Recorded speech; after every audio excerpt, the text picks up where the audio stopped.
Welcome to the deep dive. Today we're going to be looking at Lucas numbers. Okay. And for anybody who's not familiar with them, they're Yep. closely related to the Fibonacci sequence. Yeah. We've got a couple of different sources here today. We're going to be looking at Okay. excerpts from the Online Encyclopedia of Integer Sequences, Right. specifically entry A000032 Hmm. and the Wikipedia page on Lucas numbers. Okay, great. So yeah, we're going to be diving deep into a world of mathematical wonder. Yeah, that's right. And what's so interesting about Lucas numbers is how they demonstrate that interconnectedness of mathematical concepts. Yeah. We'll see how they link to Fibonacci, Right. of course, but also the golden ratio, and then even some surprising appearances in nature. Okay, well, let's unpack this. Sure. First things first. What exactly are Lucas numbers? Yeah, so like Fibonacci, they're an integer sequence where each term is the sum of the two preceding ones. Okay. The difference lies in the starting point. Okay. Lucas numbers begin with 2 and 1, whereas Fibonacci starts with 0 and 1. Okay, so that subtle difference in starting values creates a unique sequence. Yes. Okay, so the first few Lucas numbers are 2, 1, 3, 4, 7, 11, and so on. Exactly. You just keep adding the last two numbers to get the next one. Easy peasy. Yes. But here's where things get really mind-boggling. The relationship between Lucas numbers and Fibonacci numbers. Like they're doing a mathematical tango. Exactly. For example, if you add any two Fibonacci numbers that are two positions apart, you get the Lucas number nestled right between them. That's so cool. Yeah.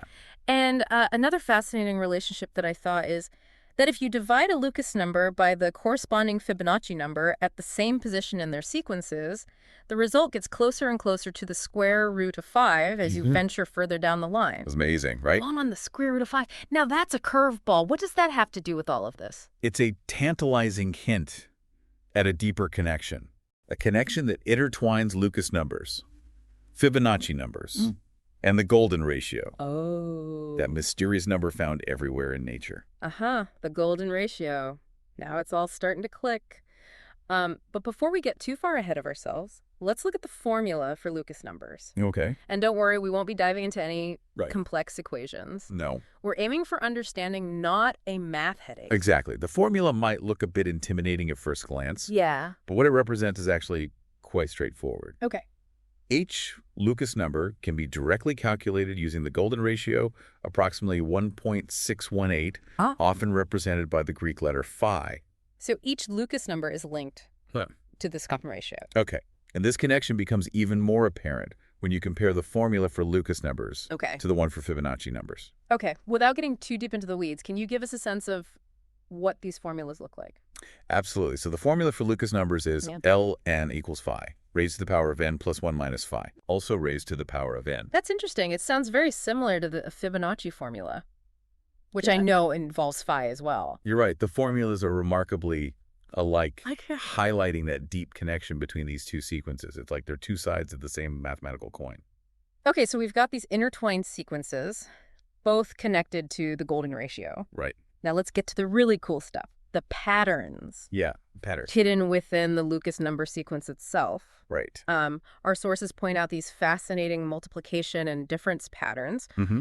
For example, if you have an odd number, let's call it Okay. then the Lucas number at position n will always divide evenly into the Lucas number at position n time. Precisely. And this is just one example of the many fascinating patterns within Lucas numbers. Yeah. It shows how predictable and structured this seemingly simple sequence can be. And our sources even provide some specific examples, like the Lucas number at position 2 is equal to the square of the Lucas number at position n. Minus 2 times negative 1 raised to the power of n. Yes. And another example is the Lucas number at position 3n. Okay. Which is equal to the cube of the Lucas number at position n minus 3 times negative 1 to the power of n times the Lucas number at position n again. Now, I know these examples might seem a bit abstract, but what they're really showing is how interconnected and predictable this sequence is. Yeah. Even something seemingly chaotic, like raising negative 1 to various powers, still results in these consistent patterns within the Lucas number sequence. You've hit the nail on the head. Right. It highlights that inherent order and elegance within these mathematical structures. Yeah. And these patterns extend beyond multiplication. Oh, okay. There are also intriguing difference equations that reveal further relationships between Lucas numbers. Okay, I'm intrigued. Tell us more about these difference equations. For instance, if you take the Lucas number at position n and subtract the Lucas number 3 positions back at n3, the result is always twice the Lucas number 2 positions back at n2. So the difference between Lucas numbers at certain intervals relates directly to other Lucas numbers within the sequence. Yeah. That's pretty neat. It is, and these difference equations aren't just about revealing patterns. Yeah. They also help us understand cyclical patterns, also known as moduli, within the sequence. Okay. For example, there's an equation that states the Lucas number at position n minus the Lucas number 60, positions back in 60, equals a rather large number, 4,160,200. Wow. Multiplied by the Fibonacci number at position n30. Whoa, that's quite a mouthful. It is. But what's fascinating is that this equation demonstrates that Lucas numbers create a repeating pattern every 60 terms. Okay. When we look at their remainders after dividing by 4,160,200. So even though the numbers themselves get larger and larger, there's a repeating pattern in how they relate to this specific number. Exactly. And because 4,160,200 is divisible by 100. This repeating pattern also applies to the last 2 digits of Lucas numbers. They also repeat in a cycle of length 60. Okay, now that's really cool.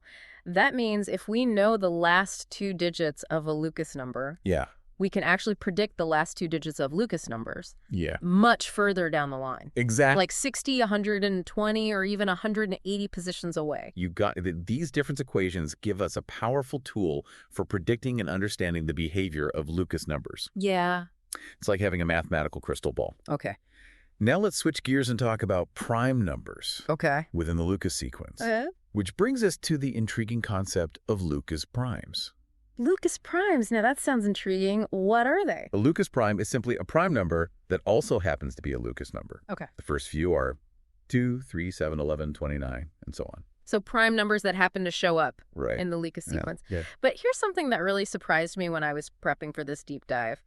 While every single prime number pops up as a factor somewhere in the Fibonacci sequence, that's not the case with Lucas numbers. That's right. It's a key distinction between the two sequences. Okay. There are certain prime numbers that no matter how far you look down the Lucas sequence, you'll never find them as a factor. Like the number 5, for example. Yeah, it's so closely tied to the golden ratio. Right. But it never divides evenly into any Lucas number. Yeah. And it's not alone. There's 13, 17, 37, 53. And a whole bunch of others listed in the OEIS entry. These fascinating prime numbers, sometimes called Lucas-avoiding primes, have some very interesting properties. Okay. For instance, they tend to only appear as factors in Fibonacci numbers with odd indices. Additionally, the length of their Pisano period is always divisible by 4, but never by 8. Okay, time for a quick timeout. I think we need to explain what a Pisano period is. Absolutely. For those who might not be familiar with the term. Think of a Pisano period as the length of a repeating pattern that a Fibonacci-like sequence exhibits when you look at the remainders after dividing by a specific number. For example, if the Fibonacci sequence itself has a Pisano period of length 60, when you look at the remainders after dividing by 10. Okay. That's why the last digit of Fibonacci numbers repeats in a cycle of 60. Okay, that makes sense. So these Lucas-avoiding primes, besides never showing up as factors in the Lucas sequence, also have this unique characteristic with their Pisano periods always divisible by 4 but not 8. Exactly. It all points back to those fascinating patterns embedded within these sequences. Precisely. It's a peek into that intricate, almost hidden structure governing these mathematical concepts. Yeah. And it really makes you wonder what other connections and patterns are still out there waiting to be discovered. Now, before we move on to the next part of our deep dive, there's something I've been pondering. Okay. We've been discussing all these fascinating properties of Lucas numbers, but I'm wondering, what's the practical significance of all this? Right. Do they have any real-world applications? That's a great question, and the answer might surprise you. While Lucas numbers might seem purely theoretical, they pop up in some unexpected places. Okay. One of the most well-known examples is in phyllotaxis, which studies the arrangement of leaves, petals, and seeds in plants. Okay. Often the number of spirals in a sunflower, for example. follows the Lucas pattern alongside the more familiar Fibonacci spiral. Wait, really? So the next time I'm admiring a sunflower, I should be thinking about Lucas numbers? Yes. That's incredible. What other surprising applications are there? Another fascinating application is in graph theory. Okay. The number of independent vertex sets in a cyclic graph, represented by Cn, Okay. is actually equal to the nth Lucas number for any n that's 2 or greater. Okay. I think a quick explanation of independent vertex sets might be helpful for our listeners who aren't graph theory experts. What exactly does that mean? Imagine a group of people sitting around a circular table Okay. practicing social distancing. An independent vertex set in this scenario Yeah. would be any group of people where no two people are sitting right next to each other. So the number of ways you can arrange people around a circular table, making sure no two people are directly adjacent, Yeah. is a Lucas number. It is. That's pretty mind-blowing. And these are just a couple of examples. Yeah. As we explore further, we'll likely discover even more connections between this seemingly abstract mathematical sequence Right. and the world around us. This is what I love about the deep dive. You never know what unexpected connections you'll uncover. It's like a mathematical treasure hunt, and who knows what other treasures we'll find as we continue our exploration of Lucas numbers. It really showcases the elegance of mathematics, doesn't it? How these underlying patterns we've been talking about can manifest in such diverse and unexpected areas. Absolutely. And it's amazing to think we've only scratched the surface. Right. Our sources delve into even more complex relationships and formulas involving Lucas numbers. Yeah, they do. There are fascinating identities that connect Lucas numbers not only to Fibonacci numbers, but also to trigonometric functions. Wow. It's a rabbit hole of mathematical intrigue, and we could easily spend hours exploring all the intricacies. I can sense your excitement. And believe me, I'm right there with you. But for the sake of our listener, maybe we shouldn't go down that rabbit hole today. You're right. It's important to keep this deep dive accessible and engaging for everyone.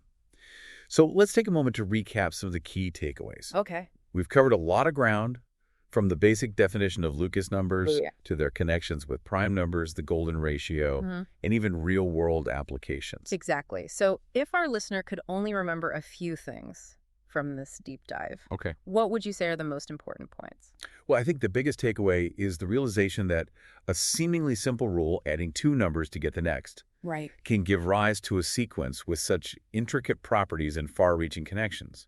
Yeah, I agree. It really highlights the beauty and complexity hidden within the world of mathematics. It's like a reminder that even simple rules can lead to incredibly rich and intricate structures. Precisely. And speaking of connections, another key takeaway is that close bond between Lucas numbers and Fibonacci numbers. Right. They're not just similar in their recursive structure. Yeah. They're deeply intertwined through various mathematical identities and relationships. Right. They're like two sides of the same coin. Both linked to the golden ratio, that magical number that seems to pop up everywhere, from art and architecture to the natural world.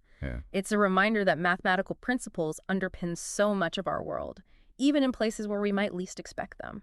Absolutely. And we can't forget about those fascinating Lucas primes, those special prime numbers that also happen to be Lucas numbers. Right. It's intriguing how not all primes appear as factors in the Lucas sequence. Yeah. Which sets it apart from the Fibonacci sequence, where every prime number eventually shows up as a factor.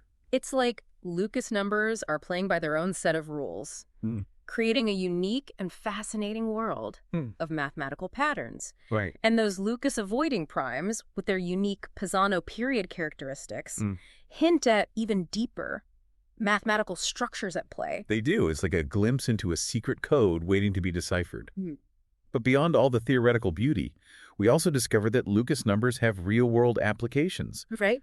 They're not just confined to textbooks and mathematical journals. Yeah. They show up in the arrangement of spirals in sunflowers, and even play a role in the study of cyclic graphs in graph theory. It's amazing how something that seems so abstract can have such tangible connections to the world around us. Right. It's a reminder that math isn't just about equations and formulas. It's a language that describes the patterns and structures that govern our universe. Beautifully put. And who knows what other connections and applications are waiting to be discovered. Right. The possibilities are endless. Okay, so we've established that Lucas numbers are pretty cool and worth knowing about. But before we wrap up this deep dive, I have one final question for you. I'm all ears. What's on your mind? We've seen how Lucas numbers connect to Fibonacci, the golden ratio, prime numbers, plant growth, and graph theory. Right. What other connections might be out there waiting to be discovered? Are there other fields where we might find Lucas numbers lurking beneath the surface? That's the beauty of sequences like Lucas numbers, isn't it? Mm-hmm. They offer this framework for understanding patterns, and those patterns have a way of popping up in the most unexpected places. It's like having a special key that unlocks hidden connections across different fields. So it's a bit like a mathematical treasure hunt, always searching for where those Lucas numbers might be hiding. Exactly. And there's a real thrill in that discovery, uncovering those hidden connections. For example, there's ongoing research into the role of Lucas numbers in cryptography, computer science, and even music theory. Music theory. Now that's a connection I never would have anticipated. What's the link between Lucas numbers and music? It's still an area of active exploration, but some researchers believe that the ratios and intervals between Lucas numbers can be used to create unique musical scales and harmonies. It's a fascinating intersection of mathematics and art, suggesting that the same patterns that govern numbers might also influence the way we perceive and create music. Huh. It makes you wonder if those classical composers like Bach were secretly Lucas number enthusiasts composing masterpieces based on these mathematical sequences. Right. Maybe that's a deep dive for another day. I'd be up for that. But even beyond specific applications like music or cryptography, the study of Lucas numbers and other Fibonacci-like sequences can deepen our understanding of fundamental mathematical concepts. Concepts like recursion, the golden ratio, and the properties of prime numbers. So it's like they're providing us with a new lens through which to view the underlying structure of mathematics itself. Precisely. And who knows what we might discover as we continue to peer through that lens. There's always more to learn, more connections to uncover. That's the exciting part, isn't it? The journey of discovery never really ends. It doesn't. And for our listener, I hope this deep dive into Lucas numbers has sparked your own curiosity. I hope so too. Take what we've discussed today as a starting point and see where your own explorations lead you. There's a whole world of mathematical wonders waiting to be discovered, and Lucas numbers are a fantastic guide to help you navigate that world. Maybe you'll be the one to uncover the next surprising connection, the next hidden application of these fascinating numbers. Yeah. The possibilities, as you said, are truly endless. They are indeed. So keep that curiosity alive and happy exploring. And that concludes our deep dive into the world of Lucas numbers. We'll be back soon with another fascinating topic. So until then, keep those brains curious and keep on learning.